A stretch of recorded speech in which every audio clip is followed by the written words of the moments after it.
نحمد و نصلی علی رسول الکریم اما بعد فاعوذ باللہ من الشیطان الرجیم بسم اللہ الرحمن الرحیم۔ سورہ الانعام پڑھیں ہم اور آیت نمبر 132 سے شروع کریں گے آج کا سبق۔ اعوذ باللہ من الشیطان الرجیم بسم اللہ الرحمن الرحیم۔ وَلِكُلٍّ دَرَجَاتٌ مِّمَّا عَمِلُوا وَمَا رَبُّكَ بِغَافِلٍ عَمَّا يَعْمَلُونَ وَرَبُّكَ الْغَنِيُّ ذُو الرَّحْمَةِ إِن يَشَأْ يُذْهِبْكُمْ وَيَسْتَخْلِفْ مِن بَعْدِكُم مَّا يَشَاءُ كما أنشأكم من ذرية قوم آخرين إنما توعدون لآت وما أنتم بمعجزين قل يا قوم اعملوا على مكانتكم إني عامل فسوف تعلمون من تكون له عاقبة الدار إنه لا يفلح الظالمون۔ ٹھیک ہے انشاءاللہ۔ تو مشرکین مکہ کی بات ہو رہی ہے کہ اور ان کے جرائم بتائے جا رہے ہیں، ان کے اوپر حجت تمام کی جا رہی ہے اور ان کو دعوت دین بھی دی جا رہی ہے، ان کو تنبیہ بھی دی جا رہی ہے، ان کو ان کے جرائم بھی بتائے جا رہے ہیں۔ تو اللہ سبحانہ تعالیٰ نے پیچھے کئی آیات میں ان کے بارے میں باتیں فرمائی، ان کے جرائم بتائے ہمیں۔ تو اللہ سبحانہ تعالیٰ یہاں فرما رہے ہیں کہ ہر ایک کے درجات ہے، کس وجہ سے، کس کی بیس پر، اعمال کی وجہ سے۔ انسان اس دنیا میں امتحان کے لیے آیا ہے اور اس کو اپنے عمل سے، اپنے ایمان سے یہ ثابت کرنا ہے کہ ہاں بالکل اس کو یہ ثابت کرنا ہے کہ وہ اللہ سبحانہ تعالیٰ کی جو جنت اللہ نے بنائی ہے، جو کہ اللہ کی رحمت ہے، اس میں رہنے کے قابل ہے یا نہیں ہے، اور اگر نہیں تو پھر وہ کوڑے کرکٹ کی طرح، جس طرح ایک کوڑے کو ڈال دیا جاتا ہے اور اس کے بعد پلٹ کے کوئی انسان نہیں دیکھتا نا، گاربیج ہم پھینکتے ہیں تو پھر گاربیج کی طرف دیکھنے کی بھی کراہت محسوس ہوتی ہے، تو اسی طرح ان کو جہنم میں پھینک دیا جائے گا، جو کہ اس دنیا میں جانوروں کی طرح آئے اور رہے، نہ اپنے عقل کو استعمال کیا، نہ اپنے دل کو استعمال کیا، نہ آنکھوں سے دیکھا، نہ کانوں سے سنا، حق سے مکمل طور پر جو لوگ حق سے غافل ہو کر اس دنیا کو بس کھیل تماشے کی جگہ سمجھ کر زندگی گزار کے چلے گئے اپنے من مانی کام کر کے اور اللہ کی ناراضگی کما کر، تو پھر ان کا انجام ایسا ہی ہوگا۔ پھر ہمیں اس آیت سے پتہ چلتا ہے کہ جہنم اور جنت میں بھی درجات ہوں گے، یعنی کہ جو لوگ جنت میں چلے جائیں گے پھر ان کے درمیان بھی درجات ہوں گے کہ کتنے اعمال، کتنے زیادہ، کس کے اعمال، کتنا ایمان مضبوط لے کر آئے، کتنا تقویٰ کیا، کتنے نیک اعمال کیے، اس لحاظ سے ان کے درجات بھی ہوں گے۔ اور اسی طرح جہنم میں مجرموں کے بھی درجات ہوں گے کہ کتنا بڑا مجرم ہے، اس لحاظ سے وہ زیادہ سے زیادہ عذاب کے حصے میں جائے گا، زیادہ سے زیادہ جہنم کی گہرائی میں جائے گا۔ اللہ سبحانہ تعالیٰ ہم سب کو محفوظ رکھے، اللہ تعالیٰ ہم سب کو جنت فردوس نصیب کرے، آمین۔ اب اللہ سبحانہ تعالیٰ نے یہ بتانے کے بعد اللہ تعالیٰ بندوں کو بتا رہے ہیں یہاں پر کہ جو اتنی محنت کی جا رہی ہے، انبیاء بھیجے اللہ نے ہدایت کے لیے، اور اللہ سبحانہ تعالیٰ انبیاء اتنی محنت کرتے ہیں، اتنے سالوں تک تم کو سمجھاتے ہیں، اور اللہ سبحانہ تعالیٰ نے اتنے بے شمار انبیاء بھیجے یکے بعد دوسرے، اور تم کو ہدایت کے لیے کتابیں بھیجی۔ تو یہ سارا کچھ اللہ نے اس لیے نہیں کیا کہ اللہ کو تمہاری ہدایت کی ضرورت ہے کہ تم ہدایت پا جاؤ گے تو اللہ سبحانہ تعالیٰ کو فائدہ پہنچے گا، کیونکہ دیکھیں دنیا میں انسان کی طاقت لوگوں کی اکثریت سے ہوتی ہے کہ اس کے فالوورز کتنے ہیں، تو اس لحاظ سے انسان کی طاقت ہوتی ہے، مگر اللہ سبحانہ تعالیٰ تو غنی ہے، اللہ سبحانہ تعالیٰ اپنی ذات میں غنی ہے، اس کو کسی کی ضرورت نہیں ہے، نہ بندوں کی ہدایت کی، نہ بندوں کی گمراہی سے اللہ کی بادشاہت پر کوئی فرق نہیں پڑے گا۔ ہاں البتہ اللہ کی خوشی، اللہ کی رضا اس چیز میں ہے کہ بندے ایمان لے آئے، ہدایت پر چلے اور جنت میں پہنچے۔ یہ اللہ کی خوشی ہے، کیونکہ اللہ سبحانہ تعالیٰ اپنی رحمت سے بندوں چاہتا ہے کہ بندے اس کی رحمت سے فائدے اٹھائے، لیکن اللہ سبحانہ تعالیٰ کی اپنی بادشاہت پر کوئی اثر نہیں پڑتا، چاہے کوئی بات مانے چاہے نہ مانے۔ تو یہاں پر اس آیت کو ہم شروع کرتے ہیں، وہ اور ربوں کا، تیرا رب، الغنی، الغنی ہے یعنی بے نیاز ہے، ذو الرحمہ ہے اور رحمت والا ہے۔ اللہ تعالیٰ الغنی ہے اور ذو الرحمہ ہے۔ اب ایک جملہ ہوتا ہے عربی میں، جیسے ھذا عالم، یہ ایک عالم ہے، تو جو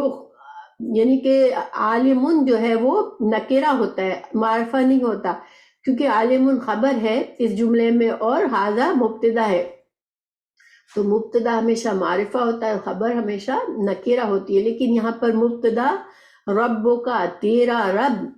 الغنی، تو جیسے عام جملہ ہوتا تو تیرا رب غنی ہے تو غنی ذو رحمت یہ ہوتا، ٹھیک ہے، ذو رحمت ہوتا، لیکن یہاں پر الغنی اور ذو رحمت، ذو الرحمہ آیا ہے، تو یہ دونوں میں مبالغہ ہے، یعنی کہ اس میں یہ ایک عام قاعدے سے ہٹ کر آیا ہے کہ خبر جو ہے وہ معرفہ ہے۔ اسی وجہ سے الغنی کا ترجمہ یہ ہوا ہے کہ تیرا رب ہی ہر طرح سے بے پرواہ ہے، یعنی کامل بے پرواہی، کامل غنی کی صفت جو ہے۔ تو اگر یوں ہوتا تیرا رب غنی یون ہے تو تیرا رب غنی ہے، تیرا رب بے نیاز ہے، یہ خبر ہوتی، لیکن الغنی سے فائدہ کیا ہوا کہ صرف تیرا رب ہی غنی ہے، یعنی کہ کامل غنی، جو کہ جس کو بالکل بے نیاز ہے، جس کو کسی کی بھی ضرورت نہیں ہے، وہ اپنی ذات میں بے نیاز ہے، وہ الغنی، وہ تیرا رب ہی ہے۔ اور دنیا میں اگر کسی کے پاس تھوڑی سی طاقت اور قوت آ جاتی ہے تو وہ غنی، وہ بے نیاز، تھوڑی سی بے نیازی آ جاتی ہے تو اس کے اندر پھر رحمت نہیں رہتی، اس کے اندر رحم کا جذبہ نہیں رہتا، کیونکہ جتنا انسان پاورفل ہوتا ہے اتنا زیادہ وہ دوسروں کو اپنے سے کمزور اور کمتر سمجھ کے حقیر سمجھتا ہے، لیکن اللہ کی ذات صرف اللہ ہی ایسا غنی ہے جو مکمل غنی ہے، جس کو کسی کی ضرورت نہیں ہے، لیکن اس کے باوجود وہ کیا ہے، ذو الرحمہ ہے، کہ اس کی رحمت بھی بہت زیادہ ہے۔ رحمت پر بھی الف لگایا ہے، اس کا مطلب ہے کہ اللہ کمال کی رحمت رکھنے والا ہے، اللہ کی رحمت جو ہے وہ کمال درجے کی ہے۔ اس میں دونوں میں مبالغہ آ گیا، کیونکہ عربی میں جب کوئی قاعدے سے ہٹ کر چیز ہوتی ہے تو اس میں یا تو تاکید ہوتی ہے، کیا اس میں زور ہوتا ہے، کبھی مبالغہ ہوتا ہے، تو یہاں پر ان دونوں خصوصیات میں مبالغہ آیا کہ اللہ کی رحمت جو ہے وہ کمال درجے کی ہے، حالانکہ وہ مکمل طور پر غنی ہے۔ ان یشا، ان اگر، یشا وہ چاہے، یذہبکم وہ لے جائے تم کو، یذہب وہ لے جائے کم تم کو، و اور یستخلف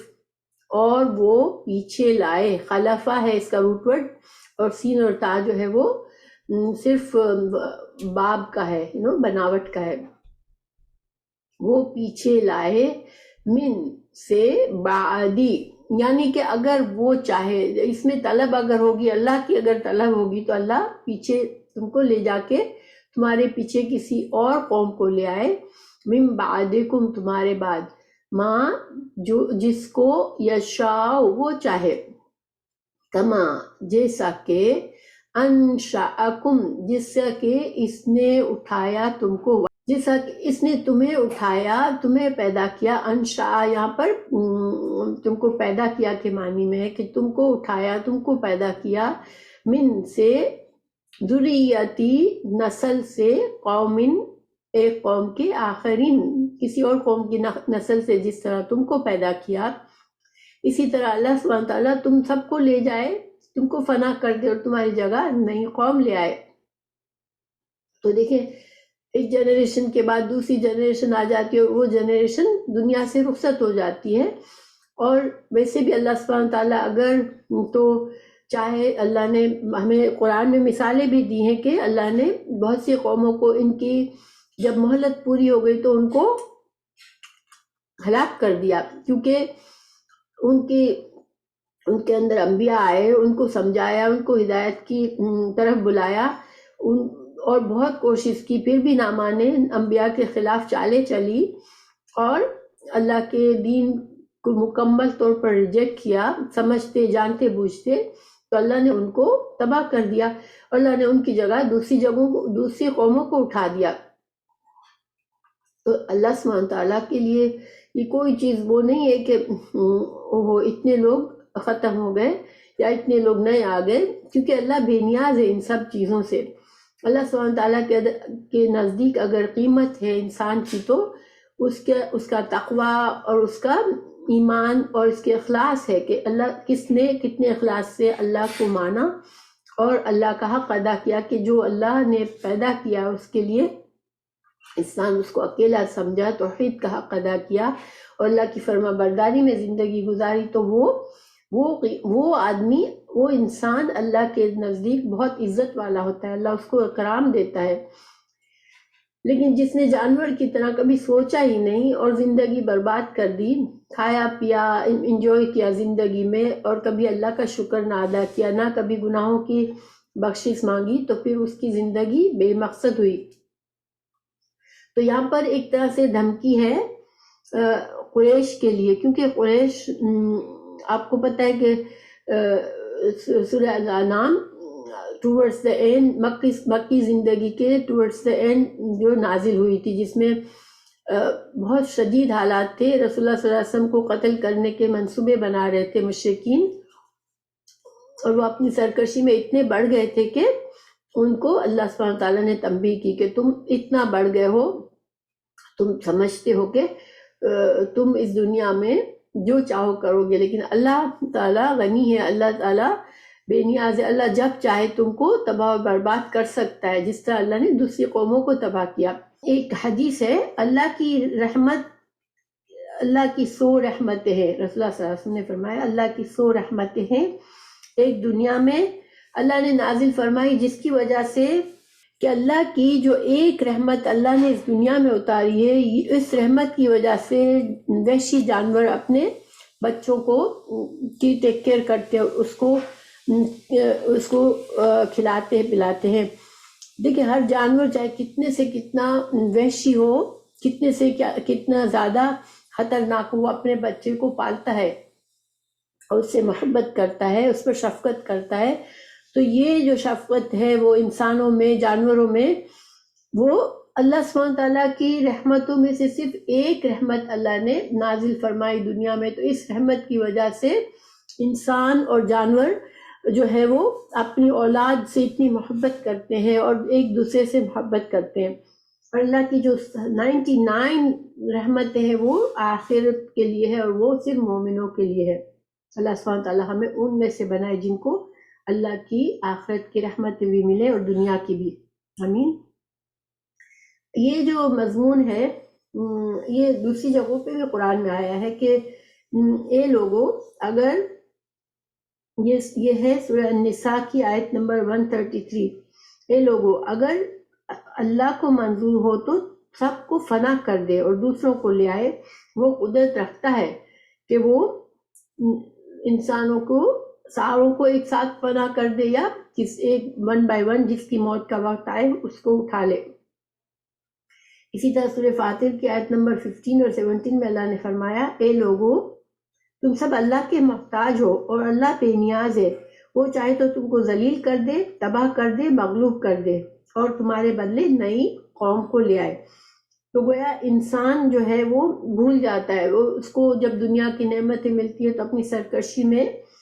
وہ اللہ کی قدرت اور اللہ کے پاور کو بھول جاتا ہے کہ مجھے ایک لمحے میں اللہ سبحانہ تعالیٰ نیست و نابود کر سکتے ہیں، مگر انسان بس اکڑتا رہتا ہے۔ اور اللہ سبحانہ تعالیٰ چونکہ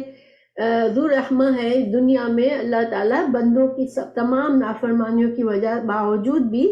اللہ سبحانہ تعالیٰ اس کی مہلت سے پہلے اس کو نہیں اٹھاتے، اسی طرح قوموں کو بھی ان کی مہلت پوری ہونے سے پہلے نہیں تباہ کرتے۔ تو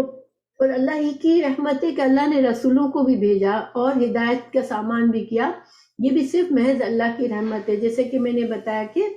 اللہ سبحانہ تعالیٰ کو بندوں کی فرما برداری نا فرما برداری سے کوئی فرق نہیں پڑتا.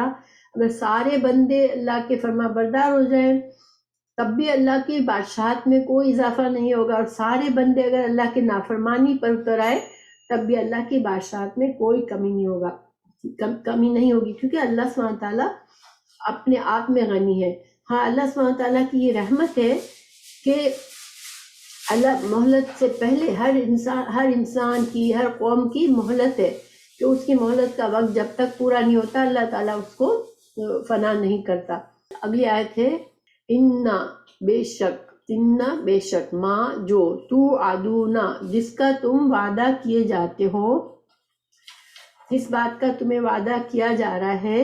لآت وہ آنے والا ہے، وما اور نہیں ہو تم انتم بمعجزین تم اللہ کو عاجز کرنے والے نہیں ہو کہ اللہ کو تم کسی طرح سے معجز. عاجز کیا ہوتا ہے؟ کسی چیز کے حصول سے قاصر رہنا. تو اللہ عاجز نہیں ہے کہ اللہ تم کو سزا نہ دے اور اللہ تم کو تمہاری مہلت کو پورا کرنے پر تم کو اٹھا نہ لے. اللہ عاجز نہیں ہے ان باتوں سے. اللہ جب چاہے جب وہ کر سکتا ہے. تو یہ ایکچولی ایک طرح سے شدید تنبیہ ہے مشرکین کے لیے، کہ مشرکین اصل میں یہ سمجھتے تھے کہ ہم اتنا کچھ کر رہے ہیں لیکن یہ جو قیامت کی اور عذاب کی اور جو ہم سے باتیں کی جاتی ہے وہ تو کچھ بھی نہیں ہو رہا، تو اس کا مطلب ہے کہ ہم جو ہے وہ ہمیں کوئی پکڑ نہیں سکتا. لیکن اللہ سبحانہ تعالیٰ نے ان کو یہاں تنبیہ دی کہ تم اللہ سے تم اللہ کو عاجز کرنے والے نہیں ہو. اور دیکھیں یہی ہوا آپ یہ جو سورہ تھی یہ ہجری 13 نبوی میں نازل ہوئی تھی، اور پھر آپ صلی اللہ علیہ وسلم ہجرت کر کے مدینہ چلے گئے تھے، اور مدینہ میں صرف 8ویں ہجری سال میں مکہ فتح ہوا. اس کے بعد پورا عرب مسلمان ہو گیا اور کہیں بھی مشرکین آباد نہیں رہ سکے. جو اللہ کے شدید ترین مجرم تھے، جن کے نصیب میں ایمان نہیں تھا، وہ یا تو مر گئے یا چلے گئے، لیکن پورا عرب جو تھا وہ اللہ سبحانہ تعالیٰ نے مسلمانوں کی حکومت میں کر دیا اس کو. اللہ نے اپنے رسول صلی اللہ علیہ وسلم سے وعدہ پورا کیا اور تمام ملک پر قبضہ عطا کیا، اور مخالفین کو اللہ نے ان کے رحم و کرم پر چھوڑا. جب فتح مکہ ہوا تو آپ صلی اللہ علیہ وسلم حاکم تھے، اب وہ فیصلہ کر سکتے تھے جو چاہتے جس کو سزا دیتے، مگر آپ صلی اللہ علیہ وسلم بھی رحمت للعالمین ہے. انہوں نے مکہ میں فتح پانے کے بعد موقع دیا کہ جو بھی مسلمان ہونا چاہے ہو جائے، اور سارے لوگ مسلمان ہو گئے تھے سوائے جن لوگوں کے نصیب میں نہیں تھا، باقی سب مسلمان ہو گئے تھے. اللہ سبحانہ تعالیٰ رسول اللہ صلی اللہ علیہ وسلم نے عام معافی کا اعلان کیا تھا کہ جسی طرح حضرت یوسف علیہ السلام نے اپنے بھائیوں کو کہا تھا لا تثریب علیکم یومن، آج کے دن تم پر کوئی زیادتی نہیں ہوگی، کوئی پکڑ نہیں ہے. تو اسی طرح سے رسول اللہ صلی اللہ علیہ وسلم نے بھی مکہ میں یہی اناؤنس کیا تھا کہ آج تم پر کوئی پکڑ نہیں ہے. تو اللہ سبحانہ تعالیٰ نے لیکن اپنے نبی صلی اللہ علیہ وسلم کو حاکم اور غالب بنا دیا، اور آپ ہی کی زندگی میں جو ہے وہ اسلام اتنا پھیلا کہ پورا عرب اسلام کے غلبے میں تھا. اور پھر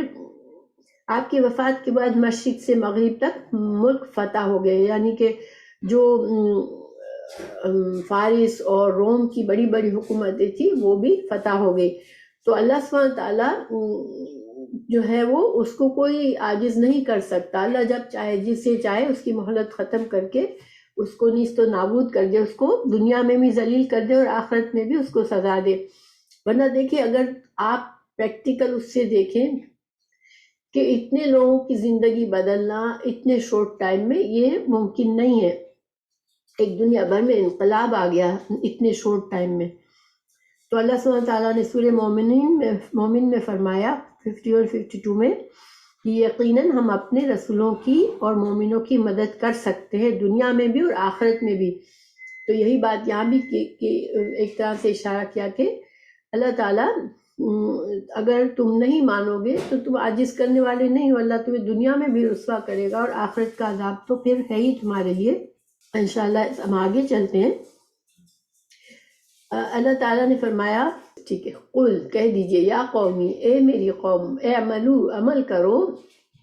علی اوپر، مکانتکم، تم اپنی جگہ پر عمل کرو۔ اور ان کا عمل کیا تھا؟ رسول اللہ صلی اللہ علیہ وسلم کی مخالفت، مسلمانوں کو اذیت دینا، اسلام کے خلاف جد و جہد کر رہے تھے، یہ ان کا عمل تھا، ٹھیک ہے، اور کفر اور جہالت پر ٹکے ہوئے تھے۔ تو اللہ تعالیٰ نے رسول اللہ صلی اللہ علیہ وسلم سے فرمایا، آپ کہہ دیجئے کہ میری قوم تم عمل کرو اپنی جگہ پر، یعنی جو بھی تم اگر نہیں مانتے ہو تو کرتے رہو جو تم کر رہے ہو، انی بے شک میں، عاملون میں بھی عمل کرنے والا ہوں۔ اور آپ صلی اللہ علیہ وسلم کا عمل کیا تھا کہ دین کی تبلیغ کر رہے تھے اور دین کا پیغام لوگوں تک پہنچا رہے تھے۔ تو آپ صلی اللہ علیہ وسلم خیر خواہی کا عمل کرتے رہے اور یہ اپنی جانوں پر ظلم کرتے رہے، تو اللہ تعالیٰ نے فرمایا ٹھیک ہے کرتے رہو، نہیں مانتے ہو تو۔ اور یہ ایک اجازت نہیں ہے کہ اللہ تعالیٰ نے اجازت دیو کہ اچھا چلو ٹھیک ہے تم غلط کام کرو، یہ ایک سخت قسم کی وعید ہے، دھمکی ہے کہ ٹھیک ہے، جیسے انسان کہتا ہے نا ٹھیک ہے کر لو بھائی میں دیکھ لوں گا بعد میں، تو اسی طرح کی ایک دھمکی ہے کہ تم جو ہو وہ کرو جو تمہیں کرنا ہے۔ اور یہ سورہ ہود کی آیت نمبر 121 122 میں بھی ہے اسی طرح کی بات، کہ میں بھی یہی بات ترجمہ ہے، جو ایمان نہیں لاتے ان سے کہہ دو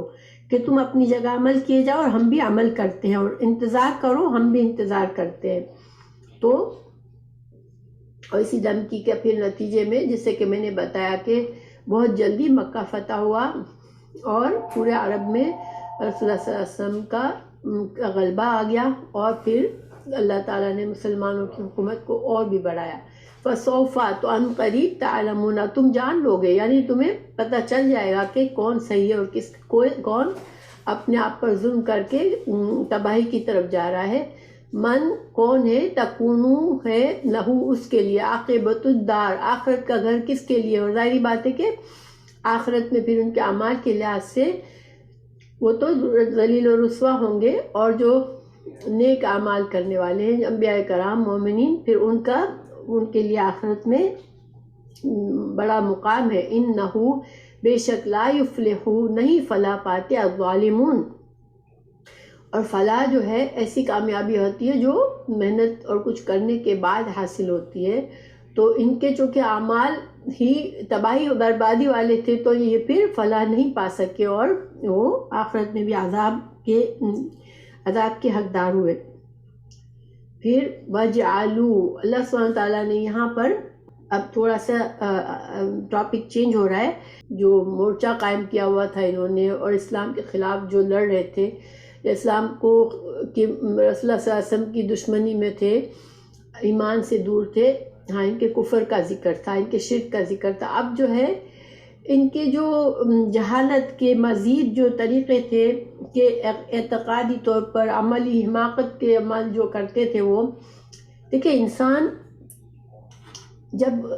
صحیح دین پر نہیں ہوتا تو عجیب و غریب چیزیں بھی دین سمجھ کے کر رہا ہوتا ہے، اور اگر عقل والا انسان سوچے تو اس کو سمجھ آئے کہ یہ کیا کر رہے ہیں۔ ہم جیسے کسی کافر کو بت کے سامنے کھڑے ہوئے دیکھتے ہیں اور وہ خود ہی اس بت کو صاف کرتا ہے، وہ ٹھیک سے رکھتا ہے، پہلے بناتا ہے ہاتھ سے، پھر اس کے پاس آگے جھکتا ہے، تو ہمیں بڑی بیوقوفی کی بات لگتی ہے، مگر ان کو یہ بات بیوقوفی کی نہیں لگتی۔ ایسا کیوں ہوتا ہے کہ دین کے معاملے میں انسان اپنی عقل کو سائڈ پہ رکھ دیتا ہے، حالانکہ یہ صحیح طریقہ نہیں ہے۔ دین سوچ سمجھ کے دلائل کے بیس پر لینے کی ضرورت ہوتی ہے۔ تو اللہ تعالیٰ ان کی ان جہالت کو بتا رہے ہیں کہ وہ جہالت میں وہ کیا کیا کام کرتے تھے، ان کے تھوڑے کام بتا رہے ہیں۔ وَجَعَلُوا، انہوں نے مقرر کر لیا، لِلَّهِ، اللہ کے لیے، مما، اس میں سے جو، ذرا، اللہ نے پیدا کیا، من الحرث جو ہے کھیتی کو حرث کہتے ہیں، کھیتی میں یعنی کہ جو پیداوار ہوتی ہے اس میں سے انہوں نے کچھ حصہ مخصوص کر لیا، والانعام، اور جو مویشی تھے ان میں سے کچھ حصہ، نصیباً، ایک حصہ مخصوص کر لیا۔ اور پھر کیا کہا، فقالو ہادہ یہ للہ اللہ کے لیے ہے، بزعمہم یہ ان کا اپنا گمان تھا، اللہ کی طرف سے ان کو کوئی دلیل نہیں تھی اس بات کی کہ ہاں یہ تمہاری کھیتی میں اتنا حصہ اللہ کا ہے اور اتنا تمہارے بتوں کا ہے، لیکن انہوں نے اپنے اندازوں سے بنا لیا کہ یہ اللہ کا حصہ ہے۔ اور اللہ کا حصہ سے مطلب کیا ہے کہ وہ اس میں سے وہ صدقہ خیرات کرتے، غریبوں کی مدد کرتے، لوگوں کو کھانا کھلاتے، نیکی کے کام کرتے تھے، ٹھیک ہے۔ اور وَهَذَا لِشُرَكَائِنَا اور یہ حصہ ہمارے شریکوں کے لیے، یعنی بتوں کا حصہ بھی نکالتے تھے اور اللہ کا حصہ بھی نکالتے تھے، یعنی اپنے لیے بھی رکھتے تھے، لیکن جو ان کی کھیتی ہے، جو ان کے انعام ہے، مویشی ہے، اس میں صدقہ خیرات کے طور پر سمجھ کر یا نیک اعمال سمجھ کر وہ کیا کرتے تھے، دو حصے نکالتے تھے۔ ایک حصہ وہ کہتے تھے یہ اللہ کا ہے تو اس کو وہ خرچ کرتے تھے، اس سے وہ اپنے لحاظ سے نیک کام کرتے تھے، اور دوسرا حصہ جو تھا وہ کہتے تھے کہ یہ نظر ہمارے بتوں کی نظر دینے کا ہے، ان کو خوش کرنے کا ہے۔ تو پھر پھر کیا کرتے تھے، تو جو کانا ہے لشرکائہم ان کے شریکوں کا جو حصہ ہوتا تھا، فلا تو نہیں، یا سیلو وہ پہنچتا تھا الی اللہ اللہ کی طرف۔ تو اگر کبھی ایسا ہوتا تھا کہ ان کی جو فصل ہے وہ کم آئی اور بہت زیادہ پھل نہیں آئے، بہت زیادہ جانور نہیں ہیں ان کے پاس، یعنی کمی پڑ گئی، تو وہ کیا کرتے تھے کہ شرکا ان کے بتوں کا جو حصہ ہوتا تھا اب اس میں کمی آ گئی ہے، ان کو جتنا انہوں نے سوچا تھا یا جتنا پرومس کیا تھا وہ پجاریوں کو یا وہ جو بتوں کے پجاری ہوتے تھے جو ٹیک کیئر کرتے تھے ان کو انہوں نے جو کہا ہوتا تھا کہ ہم اتنا حصہ دیں گے، اب اتنا حصہ اب پھل میں کمی ہو گئی یا جانوروں میں کمی ہو گئی، تو کیا کرتے تھے کہ پھر اس حصے میں سے وہ تھوڑا نکال کے، یعنی اللہ کے لیے جو حصہ انہوں نے چوز کیا ہوتا تھا کہ 2% ہم اللہ کی راہ میں خرچ کریں گے اور 5% ہم بتوں کے لیے خرچ کریں گے، اب وہ 5% والے میں کچھ کمی آ گئی، صحیح طرح سے پھل نہیں ہوگے یا جانوروں میں کچھ کمی ہو گئی، اور وہ اس 5% کو کم نہیں ہونے دیتے تھے، وہ کیا کرتے تھے کہ جو اللہ کے نام پر کچھ حصہ انہوں نے چوز کیا ہوتا ہے اس میں سے وہ اس میں کمی پوری کر دیتے ہیں، اور اللہ کے حصے لیے جو حصہ نکالتے تھے اس کو کم کر دیتے تھے۔ وما کانا اور نہیں جو تھا، للہ اللہ کے لیے، فہوا تو وہ یا سیلو پہنچتا ہے الا طرف شرکائہم ان کے شریکوں کو، سا کتنا برا ہے، ما یحکمون یہ کتنے برے فیصلے کرتے۔ اب دیکھیں، ایک تو پہلی بات یہی غلط تھی کہ وہ جو تھے وہ بتوں کے نام پر حصہ کرتے تھے، اللہ ہی دیتا ہے، سارا جو کچھ اگاتا ہے اللہ ہی اگاتا ہے، جانوروں کو اللہ ہی پیدا کرتا ہے، تو پہلے تو وہ حصے بناتے تھے کہ اللہ کا حصہ یہ اور ہمارے شریکوں کا حصہ یہ، اور پھر جب ان کے حصے میں کمی ہو گئی، کسی طرح سے فصل پوری نہیں آئی، تو پھر جو اللہ کے لیے نکالا ہوتا ہے وہ بھی بتوں کے اس میں ڈال دیتے تھے، اور وہ کہتے کیا تھے کہ اللہ تو رحیم ہے، اللہ سبحانہ تعالیٰ جو ہے وہ اللہ تو بالکل اللہ کو مانتے تھے، ٹھیک ہے، وہ اپنے آپ کو ابراہیم علیہ السلام کے دین پر سمجھتے تھے، تو اللہ کو مانتے تھے، خانہ کعبہ کو بھی مانتے تھے کہ یہ اللہ کا گھر ہے، تو وہ کہتے تھے اللہ تو رحیم ہے اور اللہ تو غنی ہے، اللہ کو ضرورت تھوڑی ہے ہمارے صدقے خیرات کی، لیکن اگر ہم اپنے بتوں کی اس میں کمی کریں گے تو ہم پر بتوں کی مار پڑ جائے گی، یعنی بت ہم سے ناراض ہو جائیں گے تو پھر ہم پر عذاب آ جائے گا، اس لیے وہ بتوں کے لیے کمی نہیں کرتے تھے، ہر حال میں ان کا حصہ پورا کرتے تھے۔ تو دیکھیے، ویسے تو ظاہر ہے کہ اللہ سبحانہ تعالیٰ کو کیا پرواہ اگر وہ ایسا کرتے بھی تھے، لیکن یہ اللہ تعالیٰ ان کی حماقت بتا رہا ہے، ان کی جاہلیت بتا رہا ہے کہ غلط کام بھی کرتے تھے، لیکن اس میں بھی اگر تھوڑا سا اللہ کے نام پر سوچتے تھے تو اس میں بھی وہ کمی کر دیتے تھے۔ تو اصل میں ہوتا یہ ہے کہ دیکھیں جب انسان حق کے دین حق جو نا سادہ سا ہے، اللہ کے دین میں چمک دمک ایکسائٹمنٹ دین کے احکامات پورے کرنے میں یہ سب چیزیں نہیں ہوتی. اللہ تعالیٰ نے جو عبادت کے طریقے بتائے، جو کچھ کرنا ہے وہ سب سادگی کے ساتھ ہے. حج کے لیے ہم جاتے ہیں سادگی کے ساتھ جاتے ہیں، نماز میں سادگی ہے، اچھا صحیح لباس پہننا ہے، اپنے آپ کو کور کرنا ہے. لیکن جتنے بھی شرکیات عبادت کے طریقے ہیں ان سب میں ایکسائٹمنٹ اور چمک دمک اور بہت زیادہ، آپ نے دیکھا ہوگا اگر آپ جو لوگ درگاہوں پر جاتے ہیں بڑی اس میں قیمتی چادریں چمکی ہوئی لگاتے ہیں اور مزاروں کو سجاتے ہیں. جتنے بھی ہم اگر سوچیں تو جتنے بھی یہ شرکیات طریقے ہیں، ایون ہمارے مسلمانوں میں بہت سے ایسے بدعت کے طریقے ہوتے ہیں جو کہ دین کا طریقہ نہیں ہوتا، مگر دین سمجھ کے لوگ کرتے ہیں، مگر بڑے زیادہ عقیدت سے کرتے ہیں، بجائے اس نماز کو اتنی عقیدت سے نہیں پڑھیں گے جتنا وہ ان بدعات اور شرکیہ طریقوں کو کریں گے. کسی کی نیاز کبھی دینے والے لوگ ہوتے ہیں، کسی بزرگ کی نیاز بناتے ہیں یا درگاہوں کے لیے کچھ کرتے ہیں، یا اس طرح کے جتنے بھی کام ہیں اس میں بڑا اہتمام ہوتا ہے. ہمیشہ چمک دمک اور اٹریکشن والی چیزیں ہوتی ہیں. جو بھی غلط کام ہوتے ہیں، جو بھی گناہ ہوتے ہیں، ان کو شیطان ہمیشہ خوبصورت بنا کر بتاتا ہے. انسان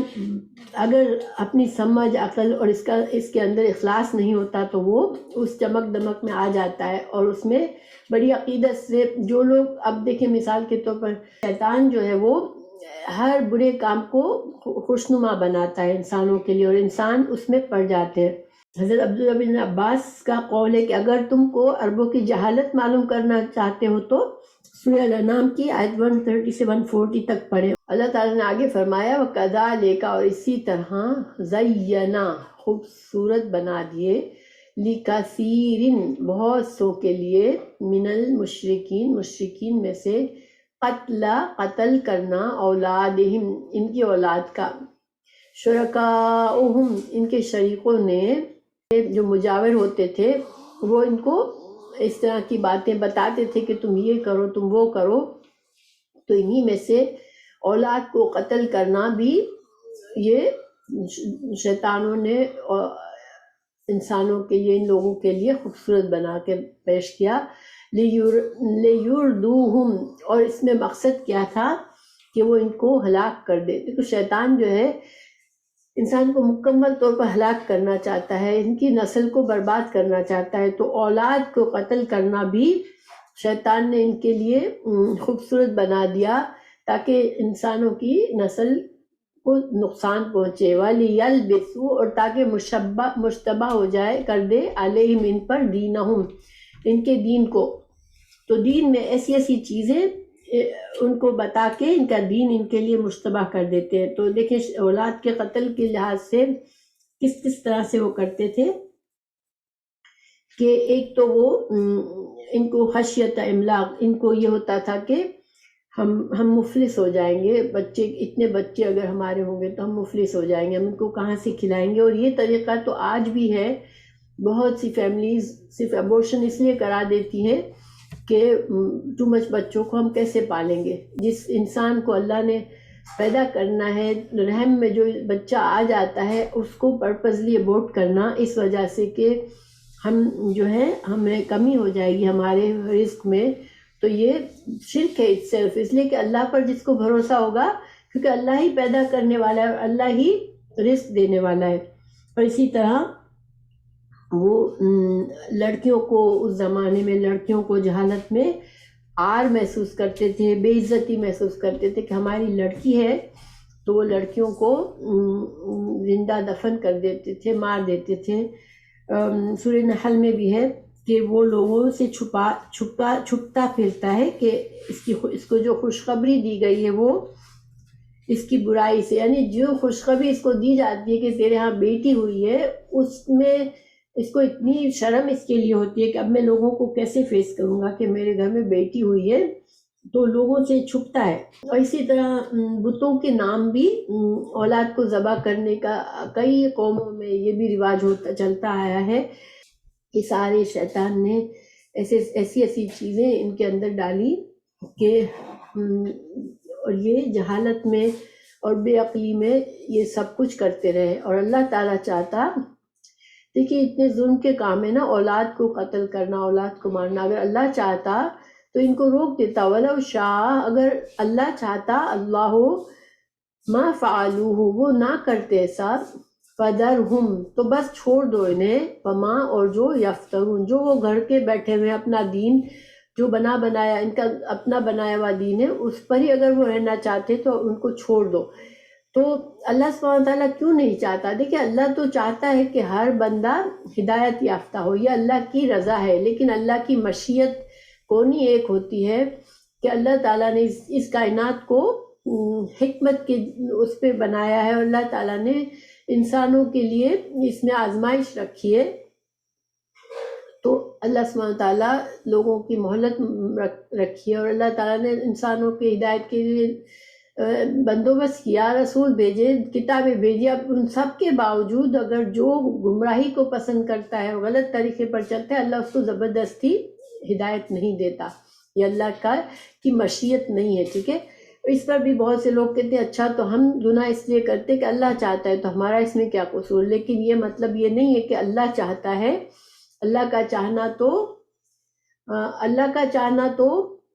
یہ ہے کہ سب ہدایت پا جائے، سب کامیاب ہو جائے. لیکن اللہ کی ایک مشیت کونی ہے، اللہ کی یہ چاہنا، جو اللہ نے کائنات کو حکمت کے اس سے بنایا ہے. تو اس لحاظ سے اللہ تعالیٰ بندے کو ایک اختیار اور ایک مہلت دی ہے کہ اس مہلت اور اس اختیار میں بندہ جو چاہتا ہے کرتا ہے. ہاں اس میں بھی اللہ کبھی روک سکتا ہے کہ اللہ کسی مظلوم کو مرنے سے بچا لے. اللہ کی مرضی نہیں ہے تو کوئی کسی کو نہیں مار سکتا. لیکن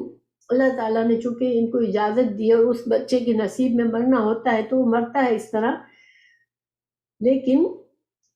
یہ جو ہے اس کی وجہ صرف یہ ہوتی ہے کہ انسان یہ چاہ رہے ہوتے ہیں، اور اللہ ان کو کرنے دیتا ہے جو وہ یہ چاہتے ہیں. وقالو، انہوں نے کہا، ہذہ، یہ انعام، یہ مویشی ہیں، وحرث، اور کھیتیاں ہیں، حجر، ممنوع ہے. تو ایک اور طریقہ یہ ہوتا تھا کہ زمین کا کچھ حصہ وقف کر دیتے تھے، یا کچھ جانوروں کو بتوں کے نام پر وقف کر دیتے تھے، پھر ان کو نشان لگا دیتے تھے. اب وہ ممنوع جانور ہوتے تھے، نہ ان جانوروں کو وہ اپنے وزن پر اپنے کاموں کے لیے استعمال کرتے تھے، نہ اس زمین کو اپنے لیے استعمال کرتے تھے. یہ ان کے بتوں کے نام وقف ہو جاتی تھی. تو پھر کیا ہوتا تھا، لا یطعمھا، اور جب وہ ممنوع کر دیتے کسی چیز کو تو لا یطعمھا، اس کو نہیں کھاتا تھا کوئی، الا مگر من نشاء، جس کو ہم چاہیں. یعنی کہ ان کے جو مجاور ہوتے تھے، جو جن بتوں کے ٹیک کیئر کرنے والے ہوتے تھے، وہ ان کو بتاتے تھے کہ اچھا یہ اب ممنوع ہے تو اس کا فائدہ صرف فلاں کو پہنچ سکتا ہے، فلاں کو نہیں پہنچ سکتا. اس طرح کے وہ ان کو قواعد بتاتے تھے. اور یہ کس طرح سے، بِزَعْمِهِمْ، اپنے گمان کے مطابق. ان کو ظاہری بات ہے کوئی دلیل تو نہیں ہوتی تھی ان کے پاس، وہ اپنے گمان سے اس طرح سے کر لیتے تھے کہ جانوروں کو اور زمینوں وغیرہ کو، کھیتیوں کو وہ ممنوع کر دیتے تھے کہ ان کا استعمال یہ حرام ہے اب ہمارے لیے یہ استعمال. تو اللہ نے تو جائز حلال بنایا تھا ان چیزوں کو، مگر انہوں نے حرام بنا دیا اپنے اوپر. وَأَنْعَامٌ، اور کچھ مویشی، حرمت، حرام کیے گئے، ظہورها، ان کی پیٹھیں. وَأَنْعَامٌ، اور کچھ مویشی، لا یذکرون، نہیں وہ اس پر ذکر کرتے، نہیں لیتے وہ، اسم اللہ، اللہ کا نام، علیہا، ان پر، افتراءً، جھوٹ گھڑتے ہوئے، علیہ، اس پر. یعنی کہ کچھ جانوروں کو اوپر سواری حرام کر دیتے تھے کہ ان جانوروں پر ہم سوار نہیں ہو سکتے، اور ان پر حج کے لیے بھی جانا ہے تو ہم ان جانوروں پر سوار نہیں ہو سکتے، بس یہ جانور بتوں کے نام پر ہے. اور اسی طرح وہ کچھ جانوروں کو بتوں کے نام پر ذبح کرتے تھے تو پھر ان کو اس پہ اللہ کا نام لینا منع ہوتا تھا کہ نہیں، اس پر اللہ کا نام نہیں لینا ہے، یہ فلاں کے نام کا ہے. تو اپنے جانوروں کو بتوں کے نام پر کر کے بھی اس کے اوپر پھر حج کے سفر بھی، وہ حج کے لیے تو جاتے تھے، ان کے شرکیہ حج ہوتا تھا، لیکن حج پر بھی جانا ہے تو ان جانوروں کو اب وہ استعمال نہیں کرتے تھے. اور پھر جن کو قربان بتوں کے نام پر قربان کرنا ہے وہ ممنوع ہوتے تھے کہ ان پر اللہ کا نام نہ لیا جائے. تو اللہ سبحانہ وتعالیٰ فرمانے سیجزیہم، ان قریب وہ بدلہ دے گا ان کو، بما بوجہ اس کے جو کانو وہ تھے یفترون، اتنے بڑے گناہ اور ظلم کی کام کرتے تھے نا، یہ اللہ کے حلال کو حرام کرتے تھے، حرام کو حلال کرتے تھے، تو یہ سارے کام اللہ سبحانہ تعالیٰ ان کو ضرور ان کے ان جھوٹ، یہ سارے جھوٹ تھے، اور اللہ تعالیٰ ان کے اس جھوٹ پر ان قریب اللہ تعالیٰ ان کو ان کا بدلہ دے گا۔ وقالو، اور انہوں نے کہا ایک اور ان کا غلط طریقہ کہ وہ کیا کہتے تھے، ما فی بطونی ہذہ الانام، ما جو، فی میں، بطونی بطن میں، یعنی بطن کی جمع ہے بطون، جو پیٹ میں ہے، ہذہ ان الانام مویشیوں کے، خالصتن خالص ہے، لذکورنا ہمارے مردوں کے لیے، ذکرن کی جمع ذکور مردوں کے لیے، ومحرمن و حرام ہے، علی اوپر، ازواجنا ہماری عورتوں پر، ہماری بیویوں پر۔ ایک اور یہ طریقہ تھا کہ اگر کوئی جانور حمل ہے، اس کے جانور بچہ ہونے والا ہے، اب وہ بچہ اگر زندہ پیدا ہوتا ہے تو وہ اس میں سے صرف مرد کھا سکتے ہیں، ان کے مردوں کے لیے ہے، کہ زندہ بچہ اگر پیدا ہوا تو اس کا گوشت صرف مردوں کے لیے ہے، اور ان کی بیویوں پر وہ حرام ہے۔ وہی یکن، اور اگر وہ ہو، میتتن، اگر پیٹ میں بچہ مر گیا پیدا ہونے سے پہلے، پھر اس کو نکالا،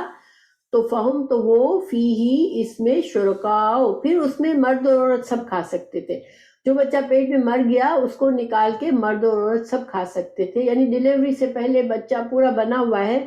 وہ مردہ پیدا ہوا تو اب اس کو عورتوں کو بھی کھلاتے تھے اور خود بھی کھاتے تھے، مگر زندہ پیدا ہوا تو اس کا گوشت عورتوں پر حرام کرتے تھے۔ سیجزیہم، ان قریب بدلہ دے گا ان کو، وصفہم، ان کا بیان، یہ جو صفات مقرر کر دی انہوں نے، اس کا اللہ تعالیٰ ان کو ان قریب بدلہ دے گا، انہو، بے شک وہ، حکیم، حکمت والا ہے، علیم، علم والا ہے۔ قد، تحقیق، خسر الذین، خسرہ ہوتا ہے مکمل نقصان، جس کا یعنی کہ اگر بزنس میں انسان پیسہ لگائے تو اس کی اصل پیسہ بھی چلا جائے اور نفع بھی چلا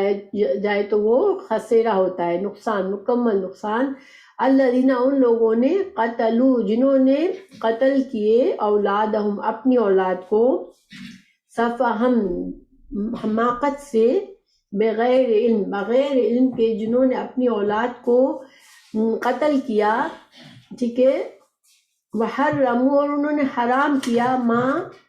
رزقہم اللہ، اللہ نے جو ان کو حلال رزق دیا تھا اس کو انہوں نے اپنے اوپر حرام کیا، جو میں نے اوپر پیچھے باتیں بتائی، اس طرح سے افتراءً، جھوٹ گھڑتے ہوئے، علی اللہ، اللہ پر، اور پھر اوپر سے یہ کہتے کیا تھے کہ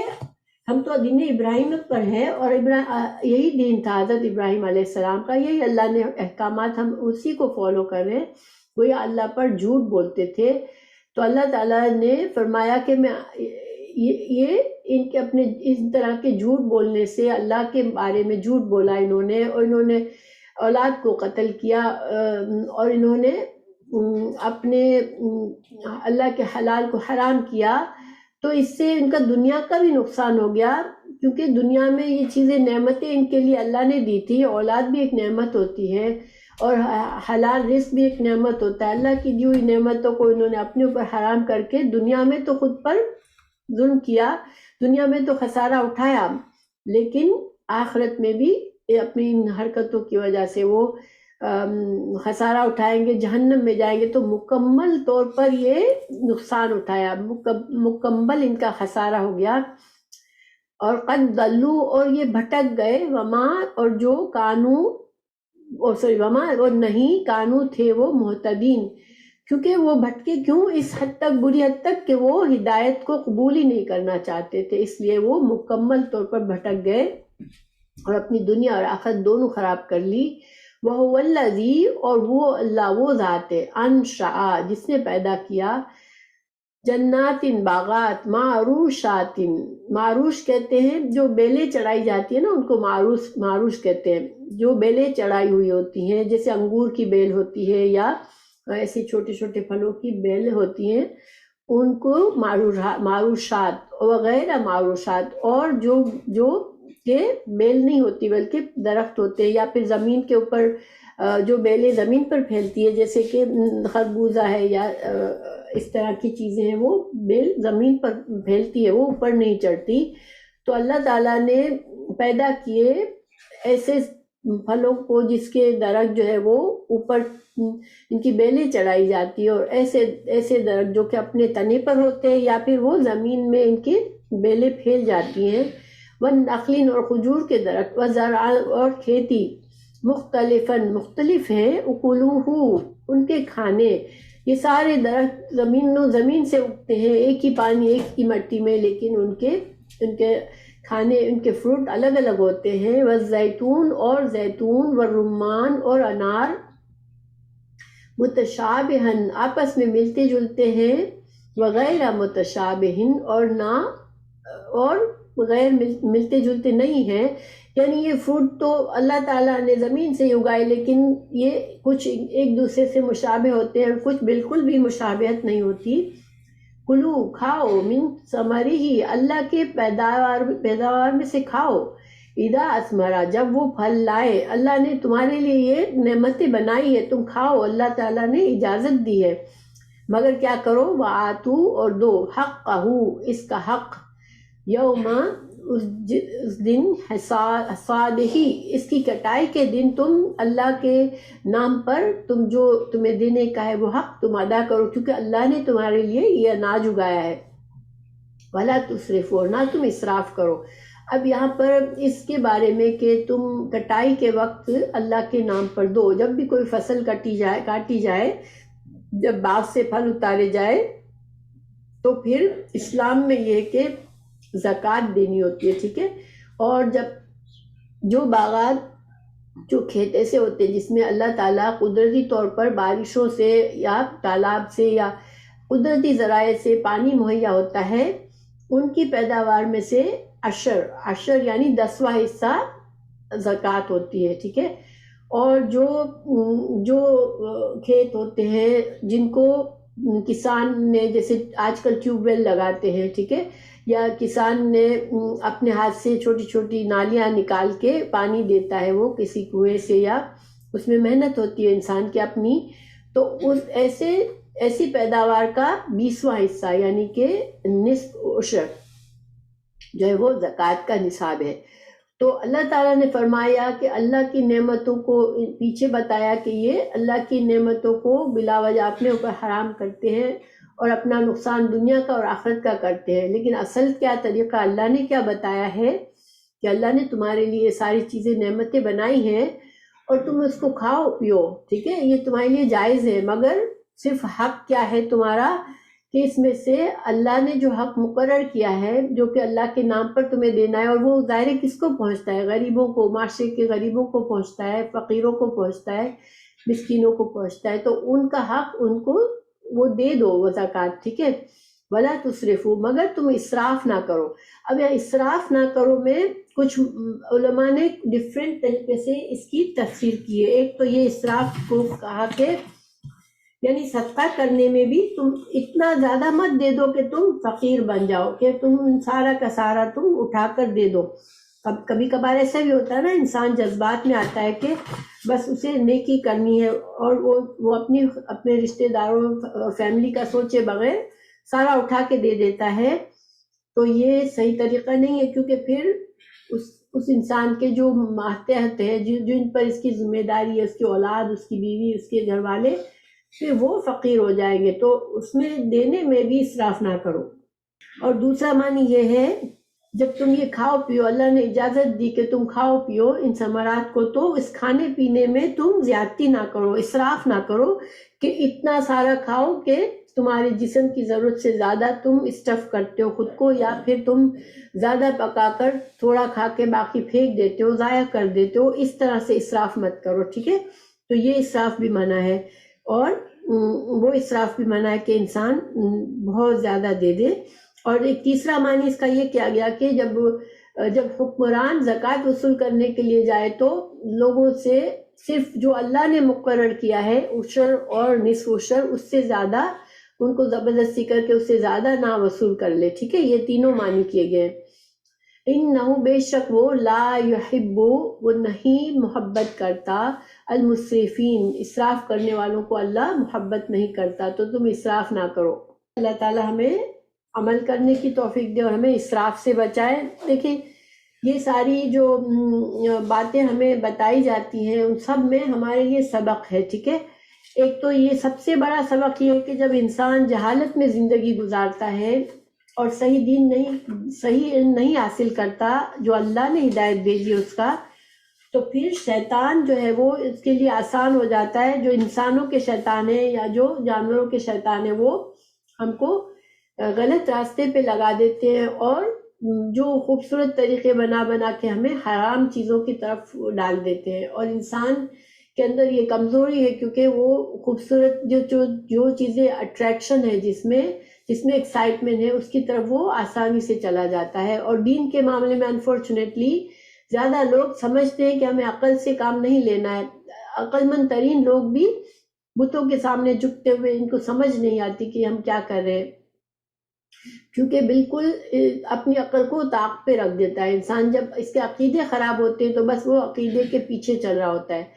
اور عجیب عجیب حرکتیں کر رہا ہوتا ہے، لیکن اللہ تعالیٰ نے یہ کبھی ہم سے نہیں کہا کہ ہم اپنی عقل کو نہ استعمال کریں، مگر عقل کا استعمال دین میں صرف کتنا ہے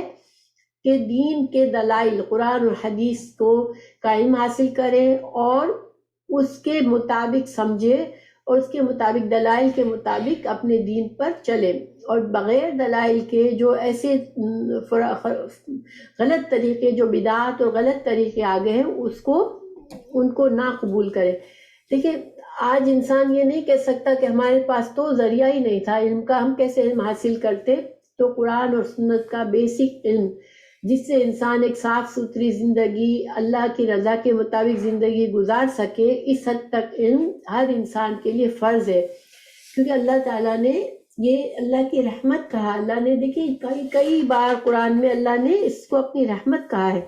اور ان آیات میں بھی اللہ نے بتایا کہ اللہ ذو رحمہ ہے، اللہ کی رحمت۔ اس میں بھی کیا ہے کہ اللہ نے بندوں کے لیے انتظام کیا ہے